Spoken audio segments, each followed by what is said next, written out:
அந்த குதாவிற்கு தான் நன்றி தாங்கள் வந்ததற்கு.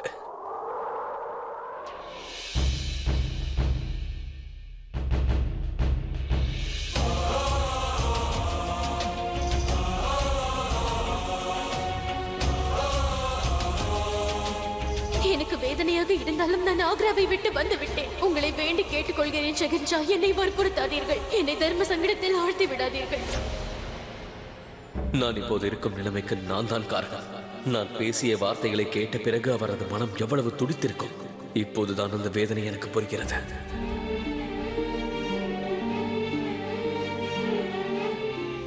கேளுங்கள், கேளுங்கள், கேளுங்கள். இளவரசி ஜோதா வந்து கொண்டிருக்கிறார்.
ஸ்ரீ கிருஷ்ணருடைய விக்கிரகத்தை முறையாக பிரதிஷ்டை செய்யுங்கள். ஆகட்டும்.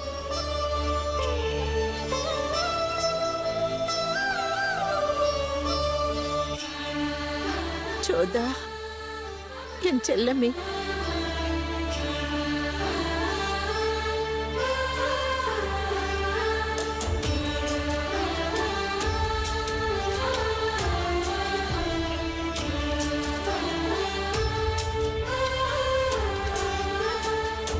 உன்னை பார்த்த பிறகுதான் எனக்கு மனம் நிம்மதியாக இருக்கிறது.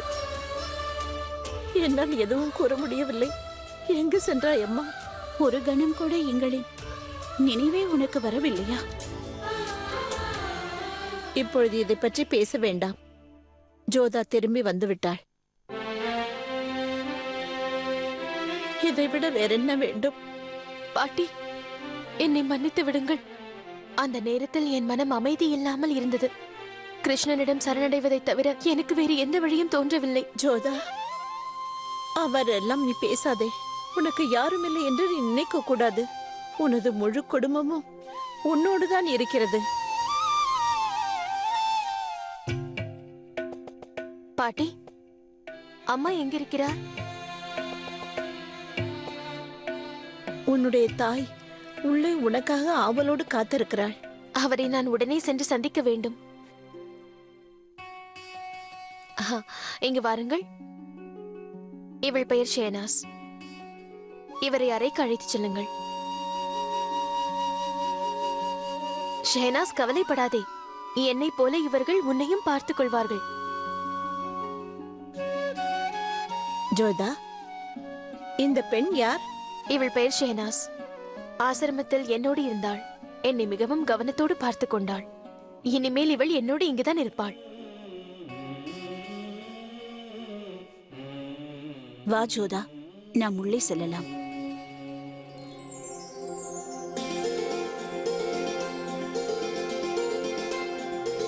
பார்மன், உன்னை நினைத்து கர்வப்படுகிறேன். ஜோதாவை நீ நிச்சயமாக அழைத்து வருவாய் என்று தெரியும். தாயே, ஜோதா, நலமாக இரு.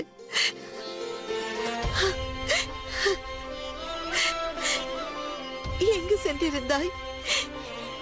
நீ எவ்வாறு இருக்கிறாய்? தாயே, உங்களோடு பேச மாட்டேன். தாங்கள் ஏன் என்னை வரவேற்க வரவில்லை? ஆம், வரவேற்கதான் நினைத்தேன் என் தங்கமே. ஆனால் எவ்வாறு வர முடியும்? எந்த வாயா ஆமிருக்கு மீண்டும் நீ வரக்கூடாது என்று கட்டளையிட்டேனோ அதே வாயால் வாவென்று உன்னை நான் எவ்வாறு அழைப்பேன்?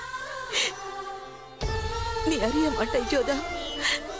உன்னை பற்றிய கவலையுடன் உன்னை பற்றி நினைத்துக் கொண்டு ஒவ்வொரு கணமும் நான் எவ்வாறு கழித்தேன் என்று நீ அறிய மாட்டாய் ஜோதா.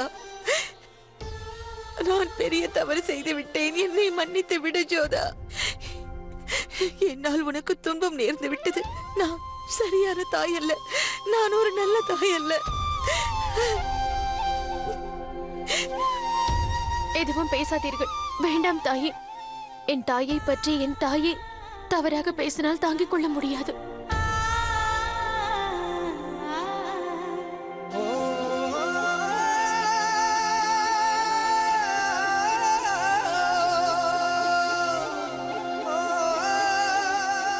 தாயே, நீங்கள் எனக்கு கிடைத்த விசேஷமான தாய். உங்கள் மீது எனக்கு ஏன் கோபம் வரப்போகிறது? அப்படி வந்திருந்தால் நான் ஏன் இங்கு வரப்போகிறேன்? தாயே, நடந்த அனைத்தையும் மறந்து விடுங்கள். எந்த விஷயங்கள் தங்களுக்கு வேதனை தருமோ நான் அந்த விஷயத்தை ஞாபகப்படுத்த விரும்பவில்லை. நான் தவறு செய்யக்கூடாது என்ற நல்ல கண்ணோட்டத்தில்தான் நீங்கள் அன்று என்னிடம் கடுமையாக பேசினீர்கள்.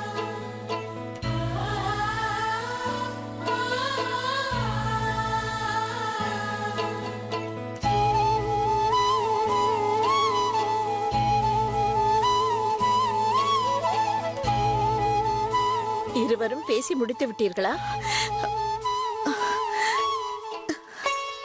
மைனாவதி, நம் ஜோதாவின் மனது மிகவும் எளிமையானது என்று நான் கூறினேன் அல்லவா? தன் எதிரிகளை கூட தவறாக நினைக்கவே மாட்டாள். நீயோ அவளுடைய தாய். உன்னை எப்படி அவள் தவறாக நினைப்பாள்? நம்முடைய ஜோதா திரும்பி வந்து விட்டாள். இவ்வாறு அழக்கூடாது. மகிழ்ச்சியாக இருக்க வேண்டும். ஜோதா, நீ ஓய்வு எடுத்துக்கொள். அதற்குள் நான் உனக்கு பிடித்த உணவையும் வஸ்திரங்களையும் தயார் செய்கிறேன். அதன் பிறகு நாம் அமர்ந்து நிறைய விஷயங்களை பேசலாம். பேசுவதில் இதை மறந்து விடாதீர்கள். கனகோர் உற்சவம் நடந்து கொண்டிருக்கிறது. நான் எவ்வாறு அதை மறப்பேன் அத்தை? ஜோதா இல்லாததால் அந்த உற்சவத்தை செய்ய வேண்டாம் என்று நினைத்தேன். ஆனால் இப்பொழுது என் மகள் வந்து விட்டாள். இனி உற்சவத்தை மிக விமரிசையாக செய்வேன்.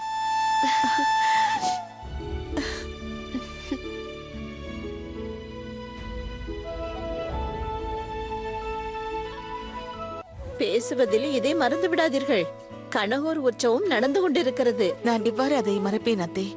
ஜோதா இல்லாததால் அந்த உற்சவத்தை செய்ய வேண்டாம் என்று நினைத்தேன். ஆனால் இப்பொழுது என் மகள் வந்து விட்டாள். இனி உற்சவத்தை மிக விமரிசையாக செய்வேன்.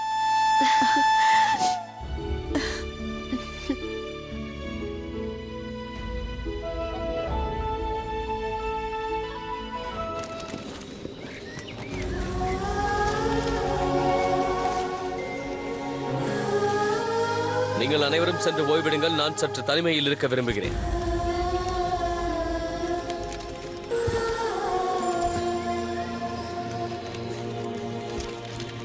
तुमसे हो गया बेवजह खफा,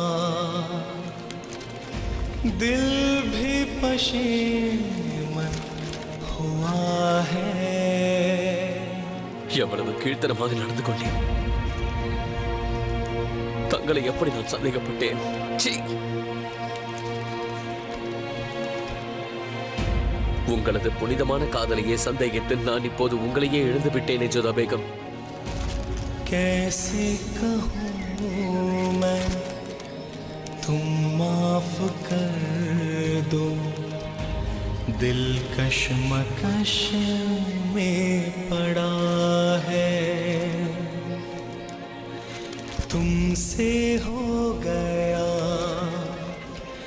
बेवजह खफा, दिल भी पशेमन हुआ है, कैसे कहूँ मैं तुम माफ कर दो, दिल कश्मकश में पड़ा है। இங்கே பார்.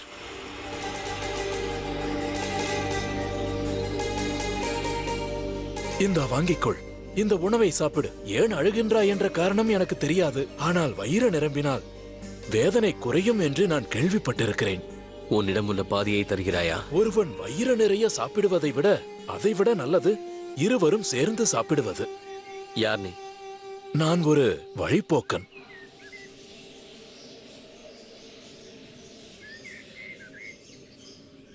ஆனால் உன் மனம் பாட்ஷாவை போன்றது. மிக்க நன்றி. ஏன் கேலி செய்கின்றாய்? பாட்ஷா ஒருவர் மட்டும்தான். ஜலாலுதீன் முகமது மிகவும் வீரமான நேர்மையான போர் வீரனாவார். அவர் தன்னிடம் இதயமே இல்லை என்று கூறுவாராம். ஆனால் என்னால் அதை நம்ப முடியவில்லை. ஒருவேளை அவருக்கு இதயம் கிடைக்கவில்லையோ என்னவோ. அல்லது அவருக்கு தன்னுடைய இதயம் கிடைத்திருந்த நேரத்தில் அவர் இன்னொருவருக்கு அந்த இதயத்தை வழங்கி இருக்கலாம். யாருக்கு தெரியும்?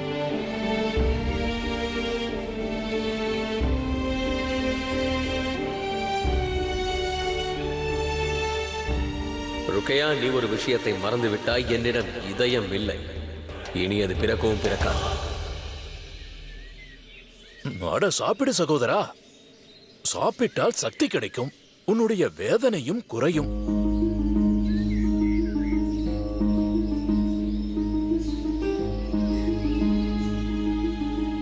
வேண்டாம் வேண்டாம். நான் ஏழையானவன் தான், ஆனால் யாசிப்பவன் அல்ல. அது எனக்கு தேவையில்லை. கொடுத்த உணவுக்கான விலையாக நினைத்துக் கொள்ளுங்கள். இதன் விலை அதற்கு சமமாகாது. ஏனென்றால் ஒருவன் பசியோடு வாடும் பொழுது அவனுக்கு மிக முக்கியமானது உணவாகும். நான் அவ்வகையில் முக்கியமான பொருளாக நான் வைத்திருந்த உணவை கொடுத்தேன். ஒருவேளை நீ ஏதாவது தர நினைத்தால் உனக்கு முக்கியமான பொருளை எனக்கு பரிசாக கொடு.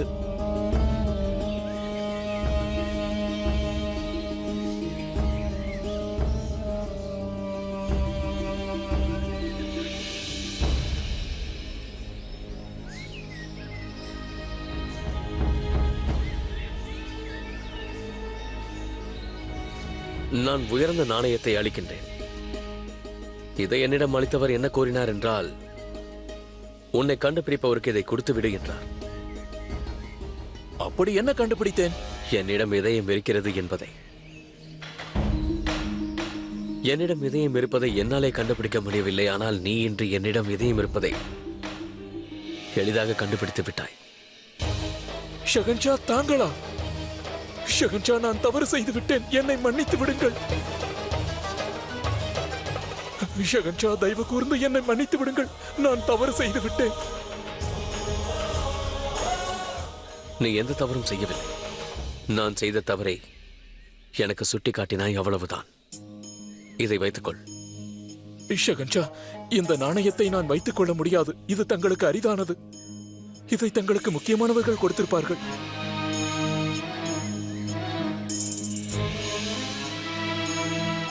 இந்த நாணயத்தை வைத்துக் கொள்ளுங்கள் ஷேன்ஷா. இது எப்பொழுதும் தங்களை காத்து வரும்.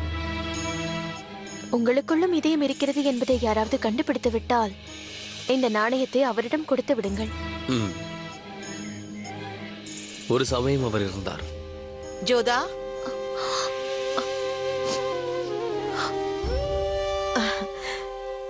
இது அட என்னவாயிற்று? ஏன் உனது கண்ணில் கண்ணீர்? கண்ணீர் ஒன்றுமில்லை. தங்கத்தின் ஜொலிப்பு என் கண்ணை கூச செய்து விட்டது. தங்கத்தின் ஜொலிப்பு கண்களில் நீரை வரவழைக்காது. நீ யாரையோ நினைத்து வருத்தப்பட்டுக் கொண்டிருக்கிறாய்.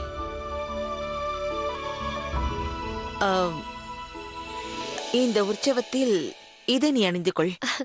ஆனால் இது எதற்காக அன்னையே? ஏனென்றால் சிவன் பார்வதி பூஜை கணவன் மனைவி உறவுக்கு சாட்சியாக விளங்குகிறது.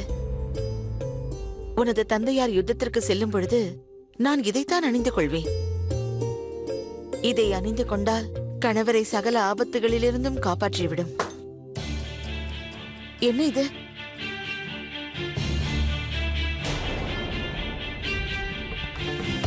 தாயே, இது உடைந்து விட்டது. ஒன்றும் பாதகமில்லை.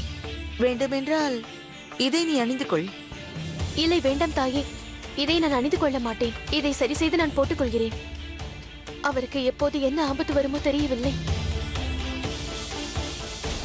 இதை அணிந்து கொண்டால் கணவரை சகல ஆபத்துகளிலிருந்தும் காப்பாற்றிவிடும். என்ன இது?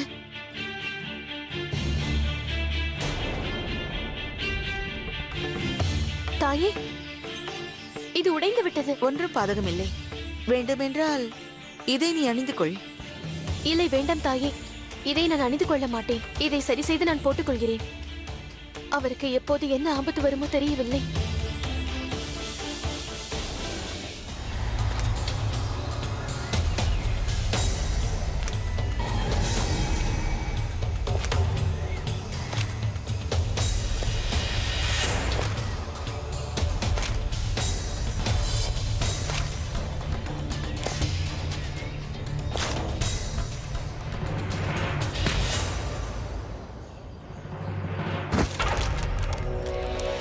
தவறிவிட்டது. ஏன் என்று தெரியுமா? ஏனென்றால் என்னிடம் கான்பாபா அளித்த தாவிசும் மக்களின் பிரார்த்தனையும் உள்ளது. அது எப்போதும் என்னை கவசம் போல் காக்கிறது. நீ என்னை ஒரு கோழை போல் பின்னிருந்து தாக்கினாய். ஒருவேளை நீ மட்டும் எனது படையில் இருந்திருந்தால் உன்னை கண்டன் துண்டமாக வெட்டி கழுகுக்கு இரையாக்கி இருப்பேன். இதை பெற்றுக்கொள்.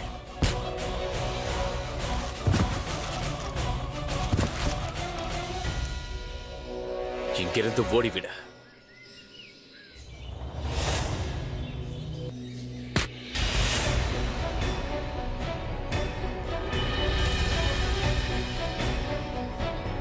உனக்கு எவ்வளவு தைரியம்! இதற்கு முன்பு எனக்கு இதயம் இல்லை என்று நான் கூறிக்கொண்டிருந்தேன். ஆனால் இன்று என்னிடம் இதயம் இருக்கிறது. ஆனால் இன்று அது இங்கே இல்லை. இப்போது என் இதயம் யாரிடம் இருக்கிறதோ அவர் இப்போது என்னுடைய நலனுக்காக வேண்டிக் கொண்டிருப்பாய். அவர் இதயத்தை என்னால் ஏமாற்ற முடியாது.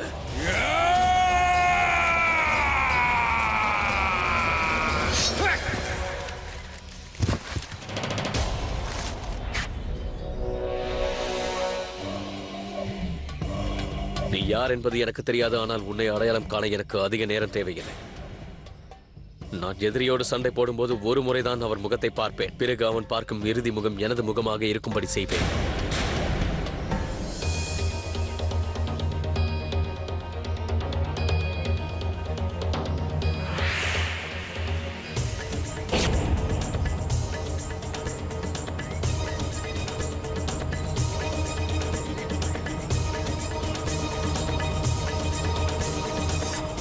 நான் உன்னிடம் சிக்கிக் கொண்ட போது என்னை உயிரோடு விட்டு நீ தவறு செய்து விட்டாய். ஆனால் நான் அதை செய்ய மாட்டேன். நிராயுதபாணியாக இருக்கும் ஷெகன்ஷாவோ பக்கீரோ, அவனுக்கு மரணம் தவறாது.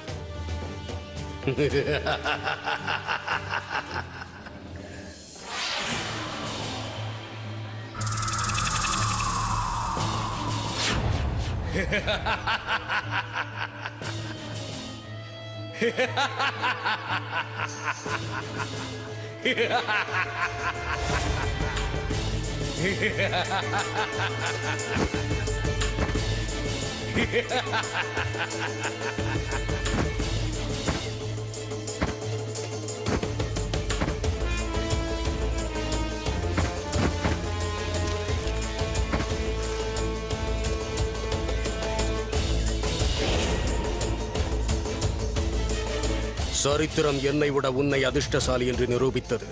ஆனால் நான் உன்னை விட அறிவாளி ஜலால். நீ ஒரு முட்டாள். ஆகவேதான் சேனை இல்லாமல் எதிரி பகுதிக்குள் நுழைந்து விட்டாய். அதுவும் ஒரு பெண்ணுக்காக. கவலைப்படுகிறேன். எவ்வளவு நீ காலில் விழுந்து கதறினாலும் அவளை அழைத்து வர முடியவில்லையே.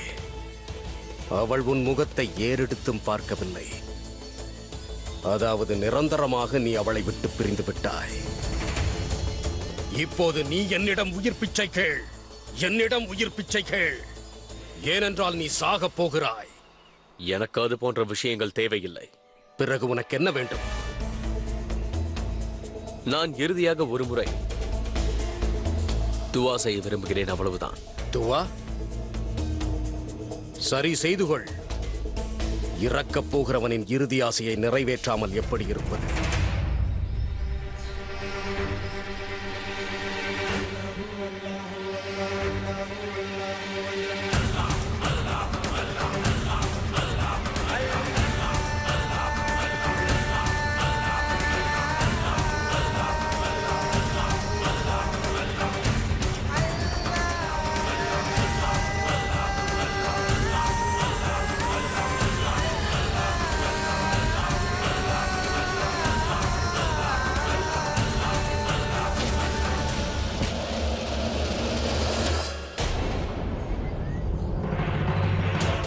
நீ மிகப்பெரிய தவறு செய்து விட்டாய் அபு மாலி. நான் தொழுகை செய்ததால் அந்த அல்லாவே இப்போது எனக்கு துணையாக இருக்கிறார். இனி என்னை யாரும் எதுவும் செய்ய இயலாது.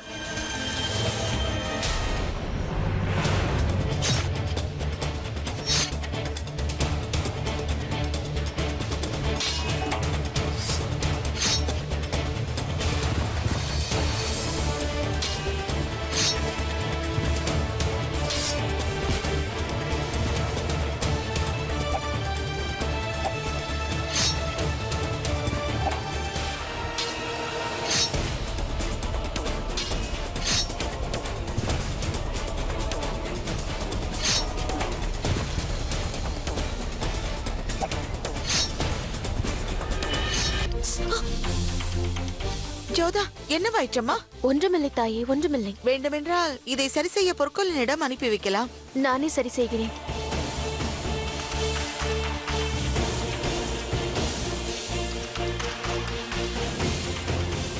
என் மாங்கல்யத்தை நீதான் காப்பாற்ற வேண்டும் தாயே.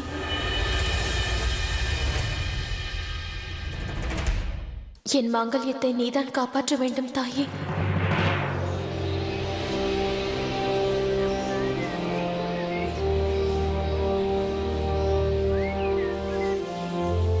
இனி எந்த பிரார்த்தனையும் உன்னை காப்பாற்றாது.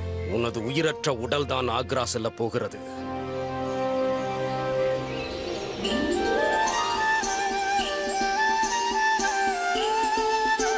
தாயே கௌரிமா, என் மாங்கல்யத்தை காப்பாற்ற வேண்டும்.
முகத்தில் பிழிந்திருக்கும் இந்த காயத்தை பார்க்கும் போதெல்லாம் உனக்கு நான் உயிர் பிச்சை போட்டது உனக்கு ஞாபகம் வர வேண்டும்.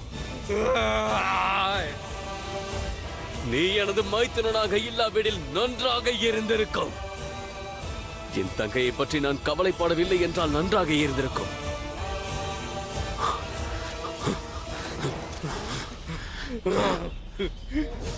எதனால் நீ நினைத்தது நடக்கவில்லை என்பது உனக்கு தெரியுமா? நான் ஒரு தனி ஆள் என்று நீ நினைத்தாய். ஆனால் நான் தனி ஆள் இல்லை அபு மாலி. என்னுடன் எனது மக்கள், எனது குடும்பம், அனைவரின் பிரார்த்தனையும் இருக்கிறது. அதே போல எனது வேகத்தை அடைய வேண்டும் என்ற லட்சியமும், அவரது காதலை பெற வேண்டும் என்ற லட்சியமும் இருக்கிறது. அது என்னை எப்போதும் இறக்க விடாது. ஒருவேளை ஜலாலுதீன் முகமது இறந்து போனாலும் அவனில் இருக்கும் சிப்பாய் அவனுக்கு மரணத்தையோ தோல்வியையோ அடைய விடமாட்டான். இன்னும் நான் என் மக்களின் கோரிக்கையை நிறைவேற்ற வேண்டும். எனது வேகத்தின் காதலையும் நான் அடைய வேண்டும். அதனால் அது வரையில் அந்த மரணம் என்னை நெருங்க முடியாது.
ஜோதா,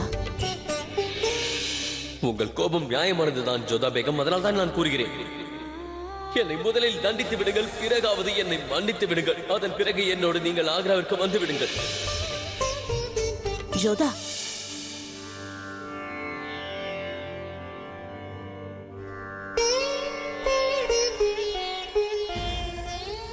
எனக்கு ஏன் தங்கள் நினைவாவே இருக்கிறது ஷென்ஷா? ஏன் ஏன் நீங்கள் இன்னும் என் மனதை விட்டு நீங்க மறுக்கிறீர்கள்? நான் யாரை காதலித்தேனோ, யாரை நம்பினேனோ அது நீங்களாக இருக்க முடியாது ஷென்ஷா, இருக்க முடியாது.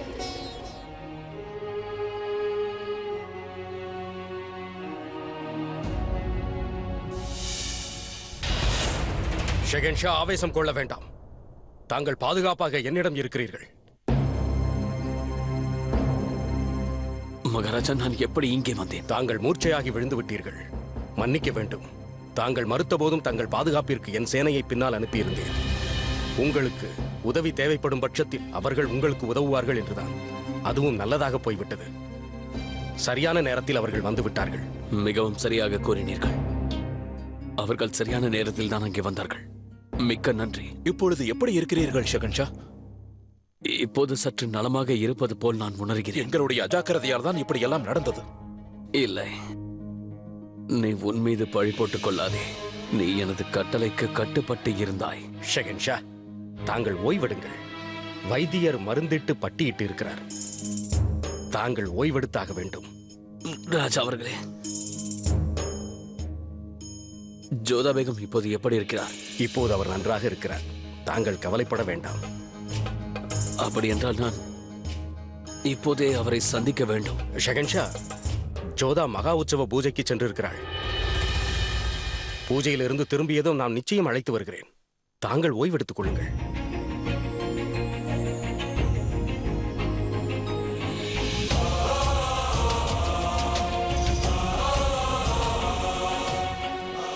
இந்த பூஜையின் போதுதான் நான் முதலில் ஜோதா பேகத்தை சந்தித்தேன். இந்நிலையில் தாங்கள் ஒரு அடி எடுத்து வைக்கக்கூடாது. இல்லை ராஜா அவர்களே, நான் தாமதிக்காமல் உடனே ஜோதா பேகத்தை சந்திக்க. ஷெகன்ஷா,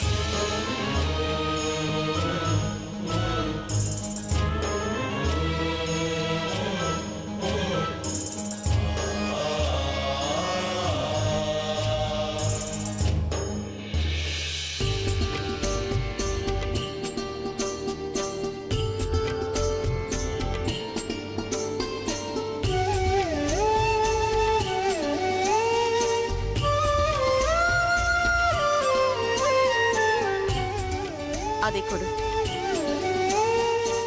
ஜோதா, இந்தா. ஞாபகம் உள்ளதா சென்ற வருடம் இந்த சமயத்தில் எவ்வளவு மழை பெய்ததென்று? இன்று அவ்வாறு நடக்கக்கூடாது. இல்லை என்றால் பூஜையில் தடங்கள் ஏற்பட்டுவிடும். வா, செல். ஜோதா, இந்த தீபத்தை ஏற்றிவிட்டு நீ விரும்புவதை உன் மனதில் வேண்டிக்கொள். அந்த இறைவனை நினைத்துக்கொள். இந்த பூஜையை யார் சிரத்தையுடன் மனநிறைவோடு செய்கின்றார்களோ அவர்கள் நினைத்தது பலிக்கும் என்று கூறுவார்கள்.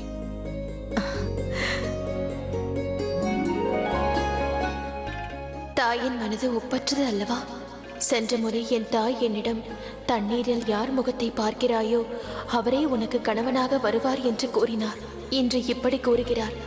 அப்படி என்றால் என் மனதில் இருக்கும் வேதனை அவருக்கு தெரிந்திருக்கும். தாய் மட்டுமே தன் மகளுக்கு இவ்விதமாக கூற முடியும். உங்களுக்கு பல கோடி நன்றிகள் தாயே. எப்பொழுதும் நீங்கள் எனக்கு துணையாக நிற்பீர்கள். இந்த உலகின் ஒப்பற்ற தாய் நீங்கள்தான்.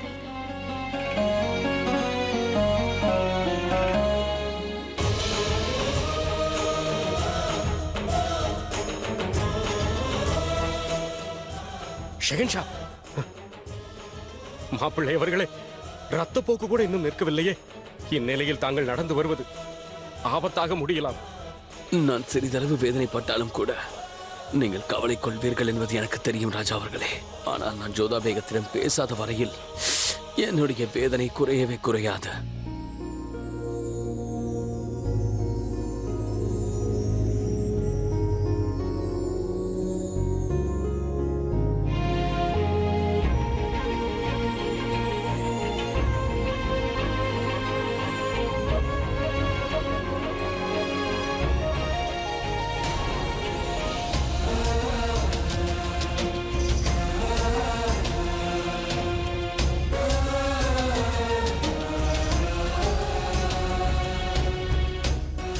ஷெஹன்ஷா இங்கா?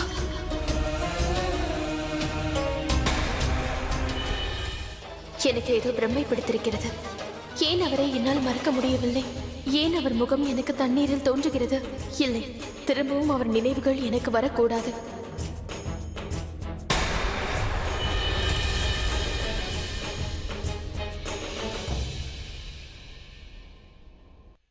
ஷைன்ஷா இங்க இருக்கிறார், அதுவும் இந்த நிலையிலா?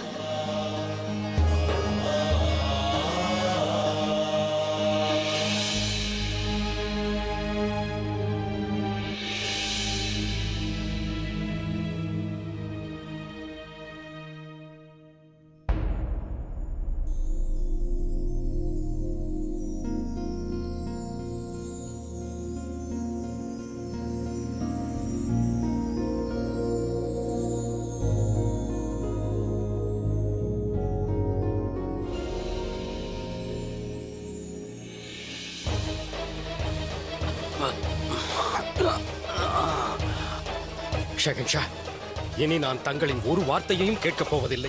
இப்படி நடந்து கொண்டால் எப்படி காயம் மாறும்? தாங்கள் முகலாய சாம்ராஜ்யத்தின் ஷெஹன்ஷா. தங்களின் உயிர் எங்களுக்கு மிகவும் முக்கியம். தாங்கள் அனைத்தையும் விட்டுவிட்டு முதலில் சென்று ஓய்வெடுங்கள்.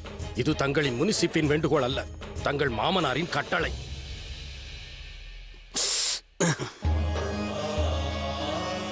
ஒருவேளை அப்படி என்றால்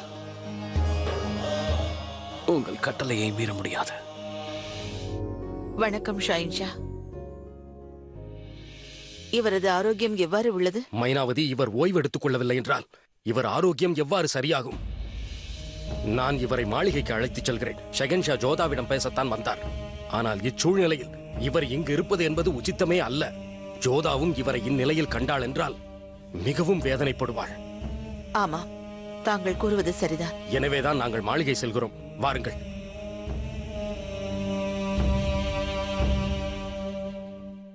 ஜோதா ஷாயின்ஷா மீது கடும் கோபத்தில் உள்ளாள் என்று தாங்கள் நன்கு அறிவீர்கள் அல்லவா? மைனாவதி, இவர்கள் மறுபடியும் சந்திக்கும் பொழுது ஒருவரை இன்னொருவர் நன்றாக புரிந்து கொள்ள வேண்டும். நாம் பெற்றோராக இருப்பதால் நமக்கும் அக்கடமை உள்ளது. இப்பொழுது நான் ஷெஹன்ஷாவுடன் இருந்தாக வேண்டும். நான் புறப்படுகிறேன்.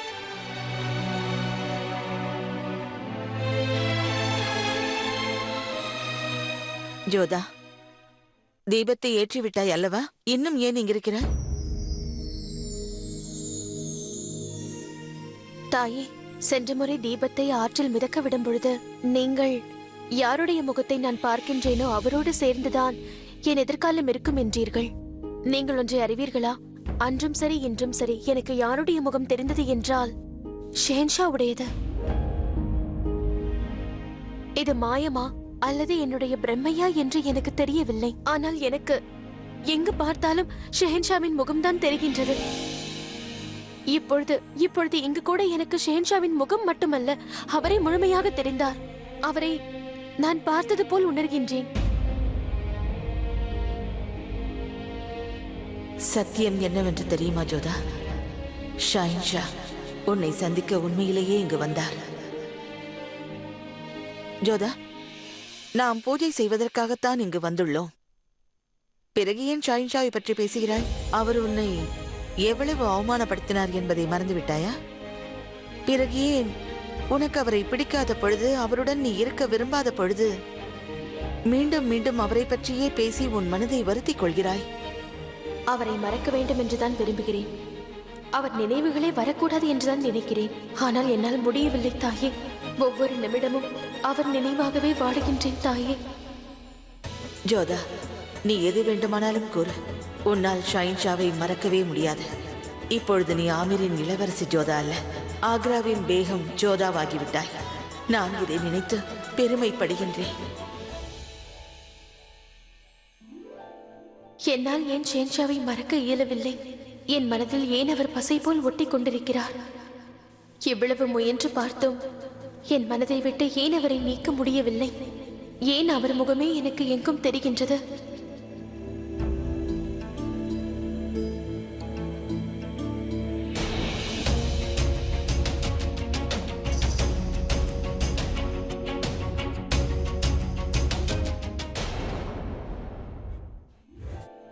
என்னால் ஏன் ஷெஹன்ஷாவை மறக்க இயலவில்லை? என் மனதில் ஏன் அவர் பசை போல் ஒட்டி கொண்டிருக்கிறார்? எவ்வளவு முயன்று பார்த்தும் என் மனதை விட்டு ஏன் அவரை நீக்க முடியவில்லை? ஏன் அவர் முகமே எனக்கு எங்கும் தெரிகின்றது?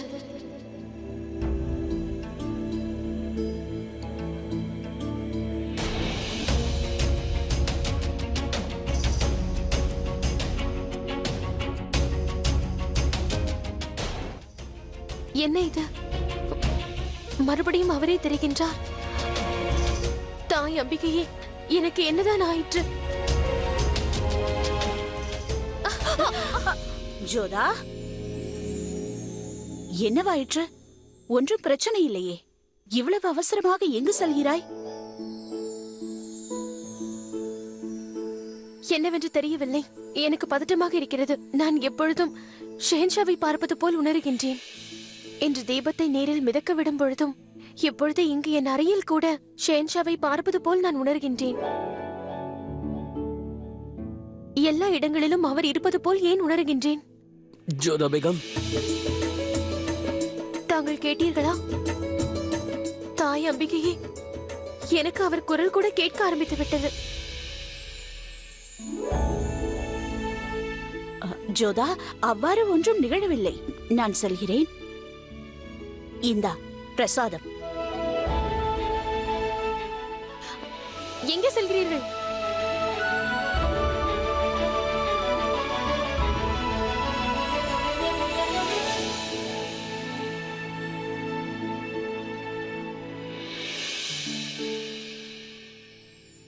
ஜோதா பேகம்,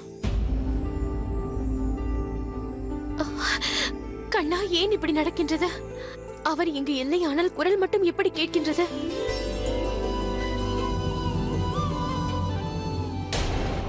ஜோதா பேகம், நான் உங்களோடு சற்று பேச வேண்டும்.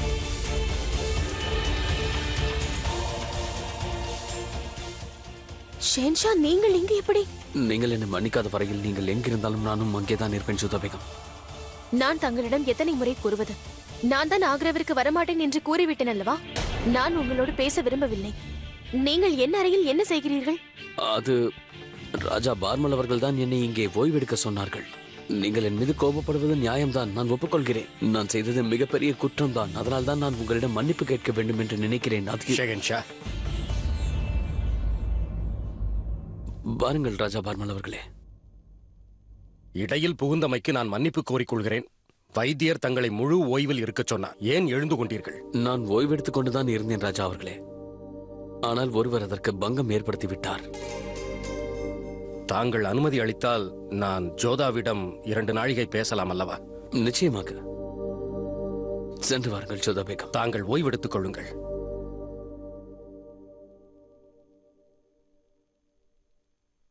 தந்தையே, ஷெஹன்ஷா என் அறையில் என்ன செய்கிறார்?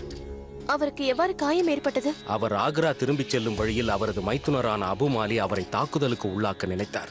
அதில் அவருக்கு காயம் ஏற்பட்டு விட்டது. ஈஸ்வரனின் அருளால் நாம் அவருக்கு தெரியாமல் அனுப்பி வைத்த நம் படை வீரர்கள் அவரை இங்கு அழைத்து வந்தார்கள்.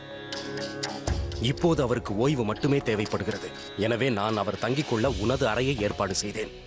எனக்கு அவரோடு இருக்க விருப்பமில்லை என்று தங்களுக்கே தெரியும் அல்லவா?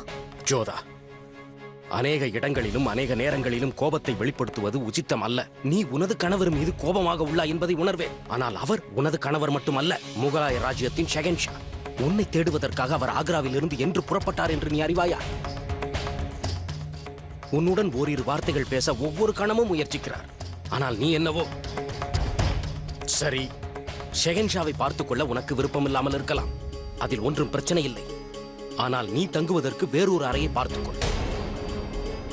ஒரு பறவையை காப்பாற்ற அனைத்து விதிகளையும் மீறினாயே, அந்த ஜோதாவா நீ? ஒரு பறவையின் உயிரை காக்க மாளிகையின் அனைத்து விதிகளையும் மீறியவள். ஆனால் இவரோ உன் கணவர். ஆழ்ந்த காயம் பட்டிருக்கிறது.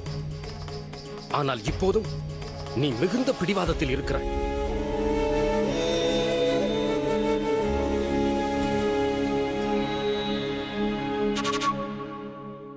இந்த பழங்களை ஷாயின்ஷாவின் கட்டில் அருகில் வைத்துவிடு. பிறகு இதோ இந்த புது கம்பளத்தை அதோ அந்த இடத்தில் வைத்துவிடு. அதன் பிறகு நீ மருத்துவரிடம் சென்று மருந்தை பெற்று வந்து ஷாயின்ஷாவுக்கு போட்டுவிடு. அனைவரும் கேளுங்கள். ஷாயின்ஷா எதையும் கேட்பதற்கு முன்பு அதன் குறிப்பறிந்து அதை அவரிடம் அளித்து விடுங்கள். ம்? ஜோதா,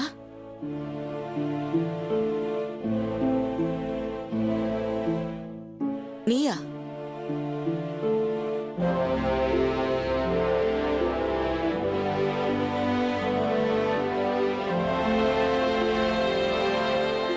ஜோதா, நீ இங்கு என்ன செய்கிறாய்?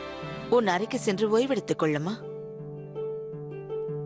அது தாயே, ஷெஹன்ஷா அறையில் ஓய்வெடுத்துக் கொண்டிருக்கிறார். அதனால்தான் நான் இங்கு வந்து விட்டேன். நல்லதுதான். ஆனால் ஜோதா, ஷாயின்ஷா நமது விருந்தினர் அல்லவா? நம் ராஜபுத்திர வம்சத்தினர் விருந்தோம்பலில் என்றும் குறை வைத்ததில்லை அல்லவா? ஷாயின்ஷாவின் தேவைகளை அவரது மனைவியான நீ அவர் அருகிலிருந்து கவனித்துக் கொள்ள வேண்டும் என்று உனது தந்தை என்னிடம் கூறியிருந்தார். ஆனால் நான் அதை மறுத்துவிட்டேன். உனக்கு விருப்பமில்லாத போது நீ ஏன் அங்கு செல்ல வேண்டும்? நான் ஒன்று செய்கிறேன் ஜோதா. உனது வஸ்துக்களை உனது அறையிலிருந்து என் அறைக்கு மாற்றி விடுகிறேன். சரியா? இல்லை, வேண்டாம் தாயே. தந்தையார் கூறியது சரிதான்.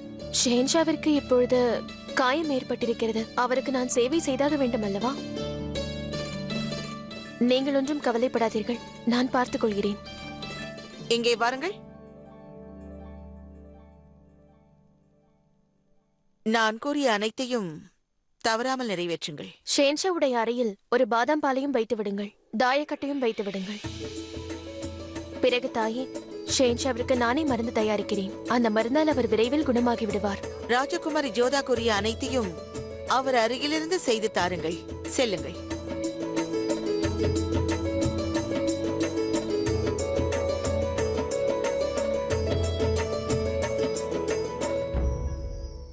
நீ கோபம் இருப்பது போல் வெளியில் காட்டிக்கொண்டாலும் எனக்கு நன்றாக தெரியும். நீ ஷாயின்ஷாவை மிகவும் நேசிக்கிறாய் மகளே. அவரே உன்னிடம் வந்து உன்னை சமாதானப்படுத்த வேண்டும் என்று நீ எதிர்பார்க்கிறாய். அந்த அன்னையின் கிருபையால் அனைத்தும் சரியாகிவிடும். அருள் தாருங்கள் தாயே.